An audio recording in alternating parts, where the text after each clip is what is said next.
அங்கே அப்பார்ட்மெண்ட்ஸில் சன்னதிகள்லாம் வச்சு அவள் இந்த முதியோர்கள்லாம் அங்கே வந்து தங்குற மாதிரி ஏற்பாடெல்லாம் செய்திருக்கா. அதனுடைய ஸ்தாபகர் சீதாராமன் அவர்களுடைய உபன்யாசமானது நடைபெறும். அதனைத் தொடர்ந்து அதே சமயத்திலே அனைத்து யாககுண்டங்களிலும் பிரதான ஹோமங்கள்லாம் நடைபெற்று 3ஆம் கால திரவியாகுதி, பசோர்தார ஹோமம், மங்கள மகாபூர்ணாகுதி, விசேஷ பூஜைகள்லாம் நடைபெற்று மகா தீபாராதனையாக நடைபெறும். மூலவருக்கு இன்றைய தினம் பாலபிஷேகமானது நடைபெறும். நாளைக்கு அபிஷேகம் கிடையாது. அதனால் பக்தர்கள்லாம் பொறுமையாக இருந்து இங்கே பூஜைகள்லாம் முடிஞ்சோடனே மகாசாந்தி பூர்ணாகுதி இங்கே கடம் புறப்பாடாகி சுவாமி மூலவருக்கு பாலபிஷேகம் நடைபெற்று இந்த மகாசாந்தி கும்பமானது பெருமாளுக்கு ஆவாகனம் பண்ணி அங்கே மகாபிஷேகம் பண்ணி அங்கே தீபாராதனையானது நடைபெறும். பக்தர்கள் யாவரும் பொறுமையாக இருந்து இங்கு நடைபெற இருக்கின்ற 3ஆம் கால வைபவத்தை கண்டுகளித்து இல்லாமல் நமது வரதராஜ சுவாமியுடைய பாலபிஷேக வைபவத்தையும் கண்டுகளித்து இல்லாமல் இல்லை வரதராஜனுடைய பரிபூர்ண கிருபா கடாட்சத்திற்கு பாத்திரமா அப்படி பிரார்த்தனை செய்து கொண்டு தொடர்ந்து உபன்யாசமானது நடைபெறும். நமஸ்காரம். ஸ்ரீ குருப்யோ நமக. முதற்கண் இந்த அற்புதமான ஒரு கிராமத்தில் வெகு விமர்சையாக ஸ்ரீதேவி பூதேவி சமேத வரதராஜ பெருமாள் ஆலயத்திற்கு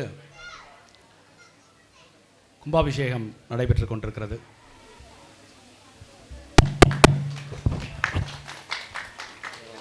இதை வச்சுக்கிட்டுமா, இதிலே பேசிட்டுமா? ஆமாம், இது கொஞ்சம் பெட்டராகவே இருக்கு. தேங்க்யூ.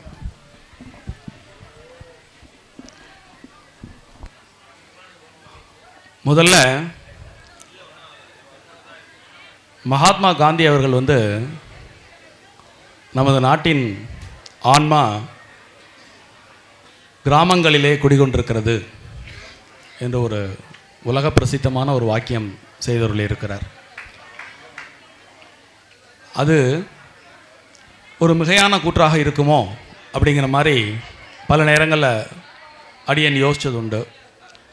ஆனால் இன்றைக்கு காத்தால ஒரு தடவை நான் அந்த கிராமத்துக்கு வந்தேன். இந்த கிராமம் பரிச்சயமான கிராமம்தான். இருந்தாலும் இப்படி ஒரு ஆலய கும்பாபிஷேகம் இவ்வளவு சிறப்புடன் சாத்தியமா அப்படின்னு பார்த்தா அவ்வளோ ஆச்சரியமாக இருந்தது. இதை எடுத்து செய்யக்கூடிய ஆச்சாரிய பெருமக்கள், பிரசன்ன வெங்கடேஸ்வர ஆச்சாரியா, அப்புறம் ராஜா பட்டாச்சாரியார் தலைமையில் அமர்ந்த ஒரு பெருங்குழு, இவர்களை நீண்ட காலமாக நான் அறிவேன். அவர்கள் பெருமாளை கொண்டாடுறதில் அவளுக்கு நிகர் அவா தான். நாங்கள் நிறைய அவளுடைய கைங்கரியங்களை பார்த்ததுனால இந்த யாகசாலையை பார்த்த உடனே ஒரு பெரிய ஆச்சரியம் இருந்தது. அவளுடைய கைவண்ணம் ஏற்கனவே தெரிஞ்சிருந்தாலுமே ஒரு ஆச்சரியம் இருந்தது. அவ்வளவு அழகாகவும், எங்கே வைகுண்டத்துக்கு வந்துட்டோமோ, கைலாசத்துக்கு வந்துட்டோமோ, சத்தியலோகத்துக்கு வந்துட்டோமோ அப்படின்னு நினைக்கிற அளவுக்கு இந்த அவ்வளவு அற்புதமாக இதை நிர்மாணித்து 4 கால யாகசாலை பூஜையோடு இன்றைக்கி கும்பாபிஷேகம் சிறப்பாக நடைபெற உள்ளது. இந்த யாகசாலை பூஜையை தரிசிக்கும் முன் சரியாக உள்ளே வந்து பெருமாளை தரிசனம் பண்ணக்கூடிய ஒரு பெரும் வாய்ப்பு அடியனுக்கு என்று வாய்த்தது. பொதுவாகவே ஆழ்வார்கள் பெருமாளை பற்றி நிறைய பாடியிருக்கா. சங்க இலக்கியங்களில் பெருமாளுக்கு ஒரு அருமையான ஒரு பெயர் உண்டு. சங்க இலக்கியங்கள் அவரை திருமருமார்பன் என்று கொண்டாடும். திரு என்றால் மகாலட்சுமி, அந்த மரு என்பது அந்த கௌஸ்துபகாரம். இதை இரண்டையும் சூடிய பெருமாளை சங்க இலக்கியங்கள் திருமருமார்பன் என்று கொண்டாடும். தொல்காப்பியத்திலே பெருமாளுக்கு நெடியோன் அப்படின்னு ஒரு பெயர் உண்டு. அந்த வகையில் இந்த ஆலயத்தில் அமைந்த வரதராஜ பெருமாள் 6 அடிக்கும் மேலே நெடியோனாக நின்று இந்த உலகை உய்விக்கும் காட்சி அற்புதமான காட்சி. எப்பொழுதுமே இந்த கும்பாபிஷேகமானது கிரமப்படி நடைபெறுதல் அப்படிங்கிறது ரொம்ப அபூர்வம். அது இந்த ஊரில் உள்ள மக்களுடைய பங்களிப்பையும் வெள்ளிடை மலை போல் காண இயலுகிறது. ராஜா பட்டாச்சாரியரிடம் நான் பேசி கொண்டிருக்கும் பொழுது அவர் எனக்கு இந்த யாகசாலையை சுட்டி காட்டினார். நான் இன்று என்ன பேச வேண்டும் என்று அவரிடம் கேட்டேன். அவர் இந்த ஊர் திருமூலருடைய க்ஷேத்திரம், அதனால் நீங்கள் திருமூலரை பற்றியே கொஞ்சம் பேசிடுங்க அப்படின்னார். பெருமாள் கோயில் கும்பாபிஷேகத்தில் திருமூலரை பற்றி பேசினா மக்கள் கேட்பாளா அப்படின்னு எனக்கு ஒரு சின்னதாக ஒரு ஐயப்பாடு இருந்தது. அவர் சொன்னார், வைகானச ஆகமப்படி அங்கே கும்பாபிஷேகம் ஆறுது. வைகானச ஆகமம் அப்படிங்கிறது எல்லாத்தையும் உள்ளடக்கியது, அதற்கு எந்த விதமான பேதமும் கிடையாது. அருகி வரக்கூடிய வைகானச ஆகமத்தை காக்கும் ஒரு சில குடும்பங்களுள் இங்கே எழுந்தருளில் இருக்கக்கூடிய ஆச்சாரிய பெருமக்கள் எல்லாம் அந்த பெரிய ஆகமத்தை காக்கக்கூடிய புனித வேள்வியிலும் ஈடுபட்டிருக்கிறார்கள் என்று கூறினால் அதுவும் சற்று மிகையான கூற்றாக அமைய முடியாது. அவளுக்கு பெருமாள் பரமேஸ்வரன் அப்படிங்கிற பேதம் கிடையாது. அதே மாதிரி இந்த ஊரில் பிறந்த அந்த பெரிய மகான், இந்த ஊரில் இருந்து 3000 பாடல்களை எழுதிய அந்த திருமூலர், அவருக்கும் பேதம் கிடையாது. அவர் பொதுப்படையாக ஒரு பாடிய ஒரு பாடல் இங்கே நுழைந்தவுடன் அடியனுடைய கவனத்தில் எழுந்தது. அவர் கூறுவார், யாவர்க்குமாம் இறைவர்க்கு ஓர் பச்சிலை, யாவர்க்குமாம் பசுவிற்கோர் வாயுரை, யாவர்க்குமாம் உண்ணும்போது ஒரு கைப்பிடி, யாவர்க்குமாம் பிறர்க்கு இன்னுரைதானே அப்படின்னு ஒரு 4 வரி பாடல் ஒன்று திருமூலர் நாயனார் இயற்றியிருக்கிறார். அவர் எழுதிய 3000 பாடல்களும் இந்த ஊரிலிருந்து தான் அப்படின்னு சொன்னால் நீங்களாம் ஆச்சரியப்படுவீங்களா? திருமூல நாயனார் வாழ்ந்த ஊர், தவம் இருந்த ஊர், அந்த தவத்தின் செழுமையை இன்றளவும் நம்மால் உணரக்கூடிய அளவில் இந்த பூமியானது ஒரு அற்புதமான ஒரு பாசிட்டிவ் வைப்ரேஷனில் மிதந்துன்னு இருக்குது அப்படின்னு சொன்னால் அதுவும் சற்றும் ஒரு மிகையான கூற்றாக இருக்க முடியாது. இந்த யாவர்க்குமாம் இறைவர்க்கு ஒரு பச்சிலை, பெருமாளாக இருக்கட்டும் சிவனாக இருக்கட்டும், பெருமாளுக்கு ஒரு துளசியும் சிவனுக்கு ஒரு வில்வத்தையும் போட்டால் அவள் மனசு குளிர்ந்து நம்மை பரிபூர்ணமாக ஆசீர்வதிப்பர் அப்படிங்கிற பொருள்பட யாவர்க்குமாம் இறைவர்க்கு ஒரு பச்சிலை. அது ஏன் இந்த யாகசாலையை பார்த்தவுடன் ஞாபகத்துக்கு வர வேண்டும் அப்படின்னு கேட்டேன்னா, நிறைய யாகசாலைகளை அடியேன் பார்த்திருக்கிறேன். கும்பாபிஷேகத்திற்கு பாலாலயம் செய்தவுடன் எல்லாரும் அந்த முளைப்பாரி என்பது வைத்து வழிபடுவது வழக்கம் அல்லவா?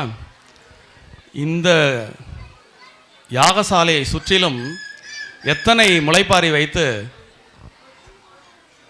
இதனை அமைத்திருக்கிறார்கள் என்று பார்த்த பொழுது இது எங்கும் காண கிடைக்காத ஒரு காட்சியாக அடியேனுக்கப்பட்டது.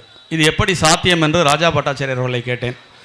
இந்த ஊரில் வாழக்கூடிய மனிதர்கள் எல்லாம் பெரும் பக்தர்கள். கும்பாபிஷேகம் என்ற உடனே ஒவ்வொருவருமே உற்சாகமாக ஈடுபாடு கொண்டு ஆளுக்கு ஒருத்தராக அப்படி சுற்றி வச்சுட்டா அதனால் இவ்வளோ நன்னா இருக்குது அப்படின்னார். கேட்கவே ரொம்ப சந்தோஷமாக இருந்தது. ஊர் கூடி தேரெழுத்தல்னு சொல்லுவா இல்லையா? ஒரு ஆலய நிர்மாணம், ஒரு ஊரில் ஒரு ஆலயம் கும்பாபிஷேகம் பெறுதல் அப்படிங்கிறது பல தலைமுறைக்கு வளர்ச்சியும் வளமையும் அறிவும் ஆன்மீகமும் தழைத்தோங்க ஏதுவாக அது அமையும்.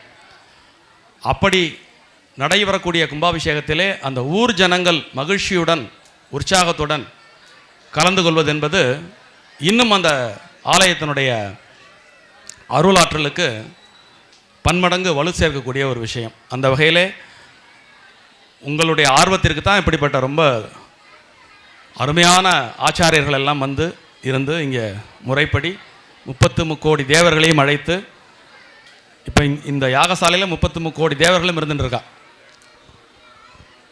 3 பெரும் தெய்வங்களும் அவர்களுடைய துணைவிகளும் இங்கே இருந்து கொண்டிருக்கிறார்கள். அப்படி முறைப்படி அவர்களை அழைத்து அவர்களுக்குரிய ஆகுதி கொடுத்து ரொம்ப பிரமாதமாக நடைபெற்று வந்துருக்கு.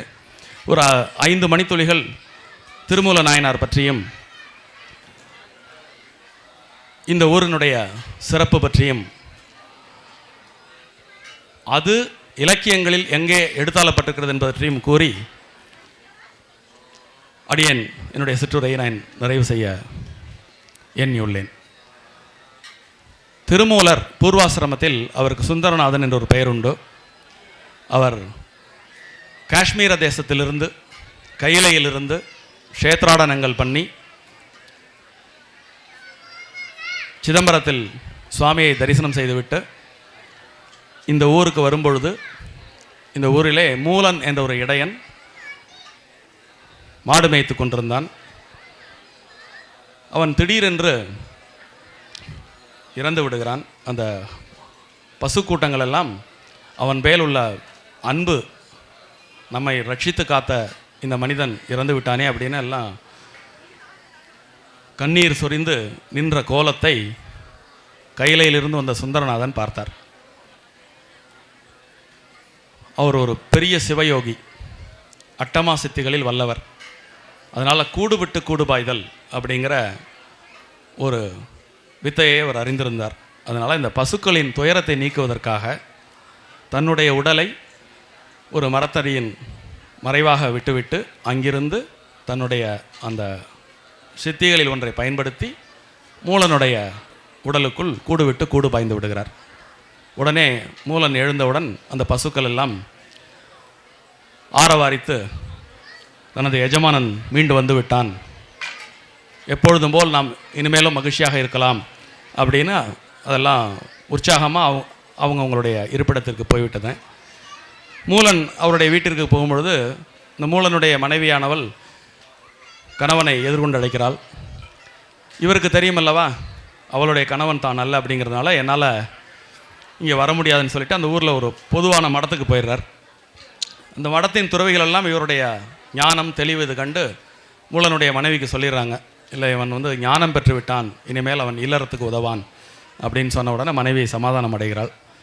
இவர் அப்பா நல்லபடியாக நம்ம இந்த பசுக்கொலையும் காப்பாற்றியாச்சு, இந்த பொண்ணும் சமாதானப்படுத்தியாச்சு, நாம் திரும்ப நம்முடைய உடலுக்கு நாம் சென்று விடலாம் அப்படின்னு அவர் திரும்ப வந்து பார்க்கும்பொழுது அவருடைய உடல் அங்கே இல்லை. அப்போது அந்த ஆத்மாவானது அந்த மூலனுடைய உடலிலேயே தங்கி விடுகிறது. திருமூலருடைய 3000 பாடல்களிலே உடல் பற்றி 2 பாடல்களை இயற்றியிருப்பார். உடம்பை முன்னம் இழுக்கென்றிருந்தேன், உடம்பில் உத்தமன் கோவில் கொண்டான் என்று உடம்பை யான் இருந்து ஓம்புகின்றேனே அப்படின்னு ஒரு பாடல். இந்த பாடலுக்கு உடம்பை திறம்பட நாம் பராமரித்து வந்தால் இறையருளை பெறலாம், இறை காட்சி பெறலாம் என்பதாக ஒரு பொருள். இரண்டாவதாக அவர் தன்னுடைய உடலை விட்டுவிட்டதன் பிறகு இன்னொரு உடலில் புகுந்த பிறகு தன்னுடைய உடலின் மகிமை தெரிந்து கொண்டு உடல் என்பது ஆத்ம சாதனத்திற்கு எவ்வளவு முக்கியமானது என்பதை உணர்ந்து அந்த உடலை ஓம்பும் திறனை அவர் கூறினார் என்று சொன்னால் அது சற்று மிகையாகாது. இரண்டாவது, திருமூலருடைய வரலாறு பற்றி பல்வேறு விதமான கதைகள் உண்டு. குறிப்பாக 3000 திருமந்திர பாடல்களை அவர் இயற்றினார். ஒவ்வொரு வருடமும் தவம் இருந்து ஒரு பாடல் இயற்றி 3000 வருடம் அவர் உயிரோடு இருந்து 3000 பாடல்களை இயற்றினார் அப்படின்னு ஒரு சொல்வழி உண்டு. இது என்ன நம்புதற்குரியதா?